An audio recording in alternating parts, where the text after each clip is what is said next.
sizlərlə magistratura qəbul imtahanına düşmüş olan belə bir mətn sualına baxırıq. İlk növbədə diqqət edirik ki, bizə deyir ki, yağlar aşağıdan yuxarıya doğru nömrələnmiş 5 rəfə yerləşdirilir. Yəni biz də rəfləri aşağıdan yuxarıya doğru nömrələyirik.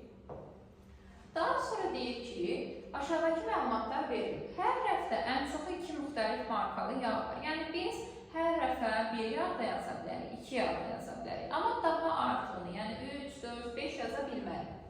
Üçüncü rəfdə yalnız L var o deməkdir ki, yəni bura başqa heç nə yaza bilmərik. Bura artıq dolu.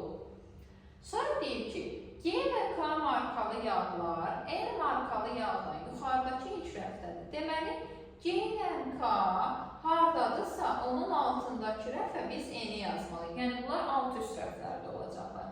Yəni, 1-2-yə də yaza bilərik, 4-5-ə də yaza bilərik. 3 doludur deyən, ora toxunmuruq. O biri şərtdə deyir ki, bizə L markalı yağdan aşağıdakı rəflərdən birindədir. L-dən aşağı olmalıdırsa, biz dedik ki, bunlar ya 1-2, ya 4-5-dədir. L-dən aşağı olmalıdırsa, N-i 1-ə, C-K-nı da 2-yə yazmış olduq. Sonra bizə verir ki, F markalı yağ, H markalı yağın olduğu rəfdən aşağıdakı ilk rəfdədir. Yəni, bunlarda alt-üst mərtəbələrdir, rəflərdə olmalıdırlar. İndi mən baxıram ki, üst-üstə 2 dənə element yazmalıyım. Bura doludur, yəni bura başqa nəsə yazan var. Onda F-in üstü H-ı yalnız harda yazmaq olar? 4-cü və 5-ci rəflərdir. Bunu da yazdım. Daha sonra deyir ki, M, H və N də eyni rəfdə deyil. Deməli, baxıram ki, M-i mən 1-ə də, 5-ə də yaza bilmərəm. H-ın da N-in də yanında olamaz.